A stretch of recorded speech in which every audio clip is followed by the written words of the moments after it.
Hi, everybody. Welcome to the Long Distance Work Life, the podcast where we try to help people thrive and survive in the crazy, changing, never quite the same world of remote and hybrid work. My name is Wayne Turmel. I'm with the Kevin Eikenberry Group. This is a Marissa-less episode today. She will be with us next week. But I am really lucky. I get to talk to really smart people on this show. And one of them is my longtime friend and colleague, Phil Simon. And we are going to take a very high level look at some trends that are going to dictate, whether exactly or generally, where especially remote and hybrid work is going. And there's nobody that I would rather have this conversation with. So, Phil Simon, real quick, buddy, introduce yourself, and then we're going to get down to the tectonic forces reshaping the workplace. Hey, Wayne, thanks for having me on. And let me just say that of all my podcasts, I think this is the first one in which the word Marissa-less has been used. Well, I think people tolerate me and like her is kind of how this works. So they tune in for Marissa, and then they tune in for the people I talk to, and I am the necessary gateway to that happening. Well, yeah, I'll set the bar low. But anyway, yeah, thanks for having me on. My name's Phil Simon. I've written a bunch of books. The last 4 have been about the future of work, and I write and speak and consult companies about how to navigate the chaos. And this book in particular, I like, and you say right on the cover of the book, this is not a tactical book. If you're looking for, do this, don't do this, probably not the thing. But if, like me, you spend a lot of time trying to figure out where's this going and what's impacting it and how the hell did that happen, I think this is an excellent book. And you outline 9 things that you think are kind of driving the workplace. And some of them are things like blockchain and generative AI and immersive technologies. But I want to focus on a few that are specific to this show and the people who listen. And I think I want to start with the dispersed workplace and what that really means. I know in the book you kind of said, look, the battle's over, people are working remotely, get over it. But what does that actually mean to organizations that have been functioning in the before times and are trying to function now? What's the big aha there? I don't know if there's a single big aha moment, but as I write in chapter 10 of the book, basically distilling some of the lessons from the 9 into a number of strategies, pretending that COVID didn't happen and that people are going to gleefully return to the office 5 days a week is insane. And you could look at that as a negative because sometimes it can be difficult to do certain things remotely. You and I both know that if you're going to write all day, I don't need to be in office to do that, right? If I'm going to code, if I'm going to do graphic design, but if I'm doing anything collaborative, you can do things sharing screens and design with Figma and those sorts of things. But for a collaborative session, to receive a performance review, to brainstorm, to get to know your colleagues, you want to do that in person. So one of the consequences of that, Wayne, as you know, is that if you only have employees coming in on a hybrid basis, then A, you may not need an entire office to yourself. So you might just want part of an office. And B, you can actually hire from a larger talent pool. If you're in San Francisco and you say, no, all of our coders have to be local, well, good luck with that, because there are any number of tech companies. And as I write in the book, the head of machine learning at Apple, I think it was in March of last year, didn't take too kindly to Tim Cook's mandate that everyone return at least on a hybrid basis. So he promptly quit. And I think by the end of the day, Google hired him. So that's a challenge. But if you look at it as an opportunity, well, now we aren't restricted to San Francisco. So it might be cheaper for us to pay someone who lives in Iowa a salary commensurate with other people in Des Moines and fly that person out once a month. and still come out ahead, particularly if you then factor in lower real estate costs, even though the market hasn't bounced back yet. So all of these forces are related, but the most direct answer to your question, Wayne, is that it is silly to pretend that this hasn't happened. If COVID had been 2 or 3 weeks, it's a snow day. It's been 2 or 3 years of working remotely. The data is in. We have been productive. No, you don't want to hire people who will never come into the office. But if you think that you're going to find capable people who long-term say, sure, sign me up for an hour-and-a-half commute each way, like it's 2018, ain't going to happen. What do you think this means to the individual worker? I mean, part of what the office provided, I think about new hires and interns and people just out of school who are learning what it means to go to work, right? What do you think this means organizations are going to have to do to help people prepare to work here being whatever that company is?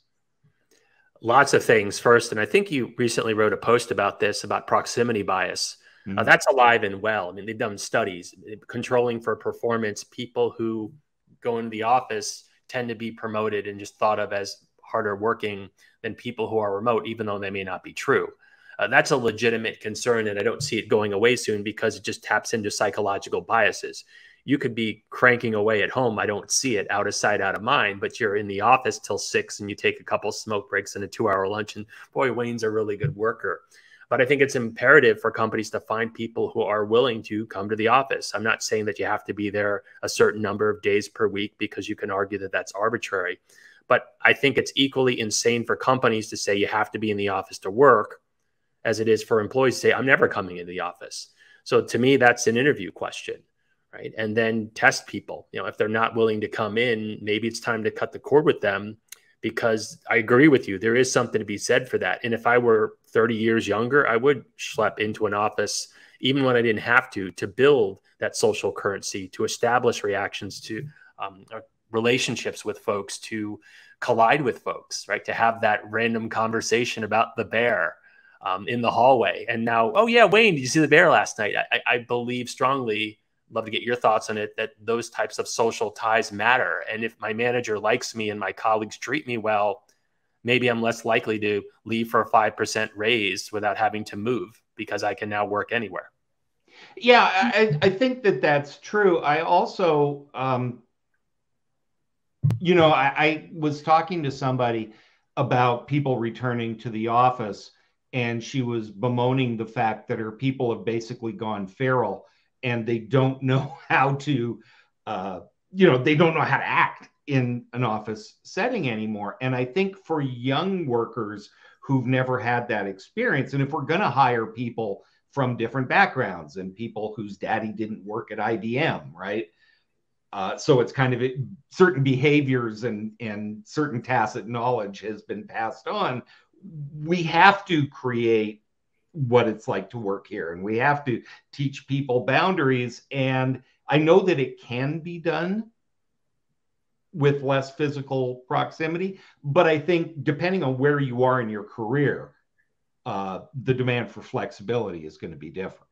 Oh, 100%. I mean, if you could argue that the pandemic was ultimately a net positive for working mothers, because to work from home and to not have to pay, in some cases, $2,500 a month in childcare and just be a more present parent is beneficial.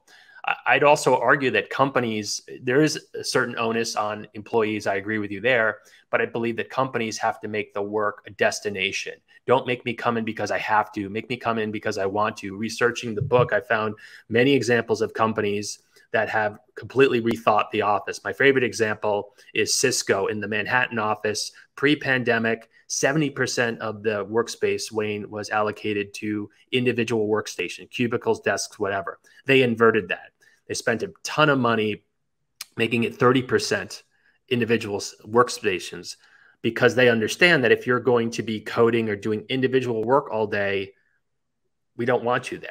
Right? It's actually better if it's a more flexible, collaborative environment. So we can demonize employees all we want, and there certainly are many examples of slackers and quiet quitting, But if I were running any company of consequence, I would absolutely make it a cool place to be, or people would want to hang out. And even though the mandate might be 2 days a week, people come in 3 or 4 because it actually is a better environment.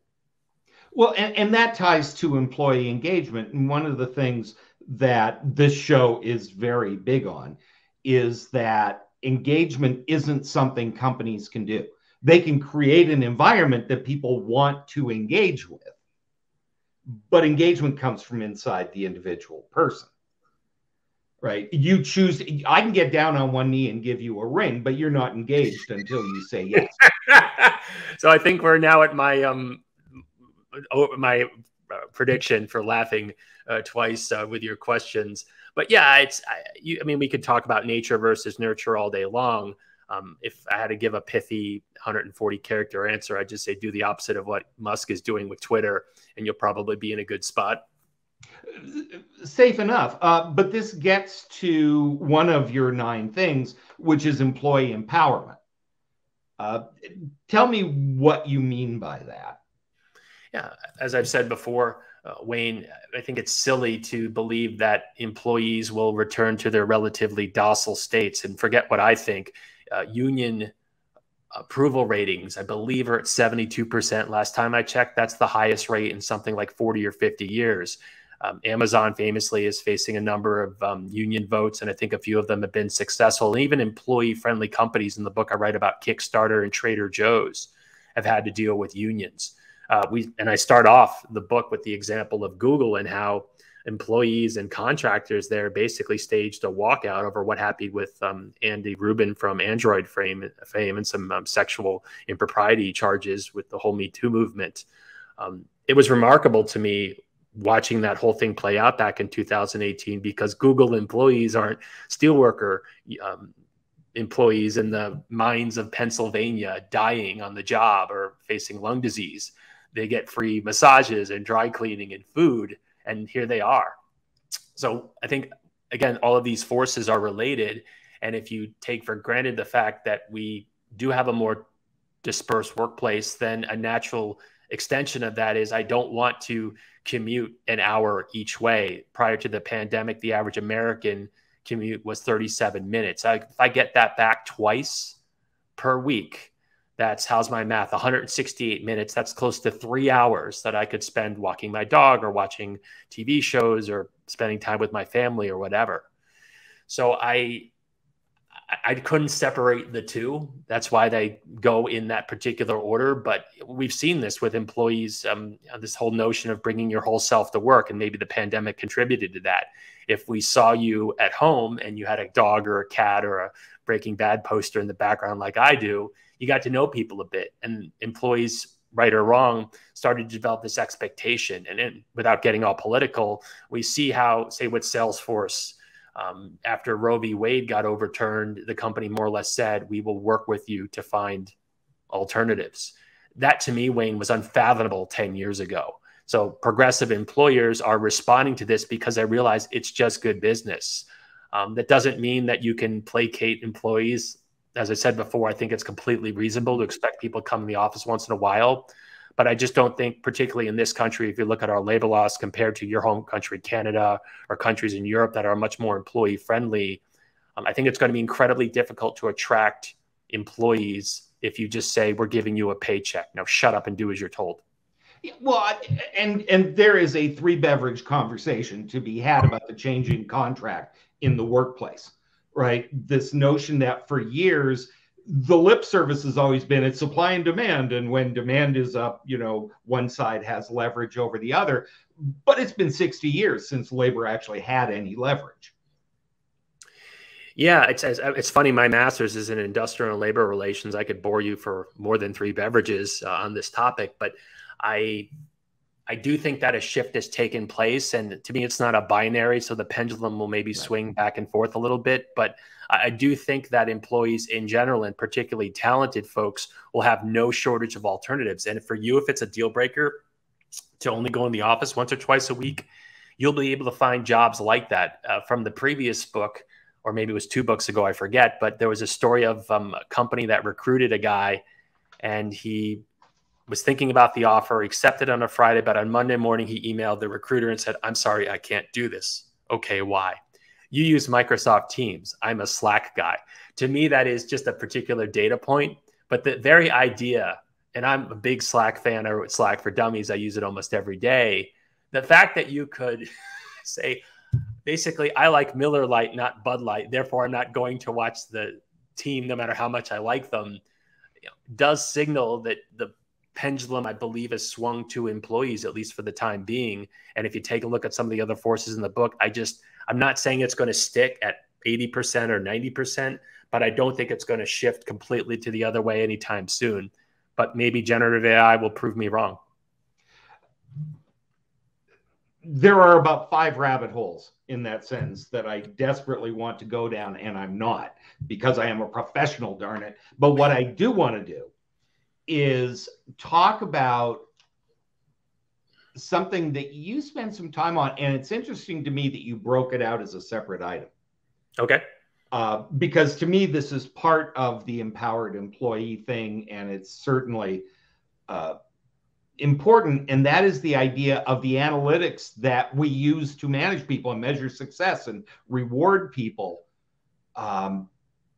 We are still using horse and buggy metrics, and what's his face following people around in the factories in Buffalo doing time studies. The idea that we're using the metrics, what's wrong with the metrics we're using, and how should we be measuring work instead? Oh, you want to talk about rabbit holes? That's all time here. Out of the way, Fluffy. Right. I think you're thinking of Frederick Winslow Taylor, if I'm not mistaken. Yep, there you go. By way of background, I'm not anti-data. I've written books about analytics, big data, data visualization. I think that data can certainly inform decisions, but when it comes to productivity, we've got a number of problems. First off, and Ronnie Mala from Vox wrote a great piece on this, of course, after my book came out. I think this was a month ago. It was something about how companies are obsessed with productivity, but they can't define it. So what does it mean? Does it mean being in the office? Well, that's not true, because we saw during the pandemic, you could not go to an office, and we struggled at first with Zoom and different tools, but we were by all accounts productive. Microsoft's done some fascinating research about not only were we as productive, but also possibly more so. In fact, they coined the term second shift. People were putting in another hour or two after dinner so they wouldn't get deluged in the morning with messages, or they could prove that they were working hard and not watching Game of Thrones or Better Call Saul. So there's that. But generally speaking, and this isn't limited to the world of remote work, but I am fascinated with Goodhart's law and Campbell's law. And to paraphrase them, they kind of overlap. But the minute that you begin measuring something, it ceases to become an effective measure. So by way of example, as a former college professor, in part, I was non-tenured. So I would receive an offer in part, again, based on my student evals, because students know what they want, right? Okay, I can get my student evals up from a 5 to a 6 on a scale of 7. I'll just make it easy. You know what, Wayne, I know you missed your assignment. What the hell, have another crack at it. And you're going to give me a higher rating. If I'm a hard ass, and I am, I'm not going to do that. And you're going to give me a lower rating, but I'd argue that I'm actually doing you a favor. Now, higher education aside, once you know that they're grading you on how often you come to the office, you can come to the office and check out, right? I'm pretty sure that in an era of bring your own device, you can find ways to slack off. And then you see companies countering that with surveillance software, particularly for remote employees. And then there are programs that you can download that'll basically enter keystrokes, because of course, if you're keying things, you and I both know that means you're super productive. And if you're thinking and not touching your keyboard, then you can't be doing something worthwhile. So I don't have all the answers, but I do think that when we tend to quantify things, and especially if you're working in a remote or hybrid capacity and we're entering things, we're using applications, you're going to be able to come up with certain numbers, but they're not necessarily effective ones. And if you tell me what the numbers are going to be, I don't have to be a rocket surgeon to figure out how to game them. Thank you so much. That's fabulous. I told you people that this would be a very high-level conversation and give you lots to think about, and I hope your head hurts right now. I really do. The book, The Nine, the Tectonic Forces, Reshaping the Workplace, is an excellent, excellent read if you want just stuff to generate your thinking. Phil, you and I have had much longer conversations down much deeper rabbit holes, and I hope that will continue. But thank you so much for being with us and just introducing some of these topics to us. I truly appreciate it. For those of you listening, thank you, thank you, thank you. If you want links to Phil's book and his work and to him, if you want a transcript of this show, because so much good stuff flew by fast, visit longdistanceworklife.com. You can also, by the way, speaking of Marissa, we are currently taking pet peeves and questions. Those episodes people really seem to enjoy, and you don't have any problem complaining. So get those in there. We want to hear from you. If you have not yet checked out Kevin and my new book, The Long Distance Team, Designing Your Team for Everyone's Success, by golly, please do so. We really appreciate it. If you're listening to this, this is unlikely to be your first podcast, so you know the drill. Like, subscribe, tell your friends. If you didn't like it, keep your mouth shut. And if you want to reach us on either LinkedIn or by email, Wayne at kevinikenberry.com, Marissa at kevinikenberry.com. Phil Simon, thank you so much, man. Good to talk to you. We really appreciate it.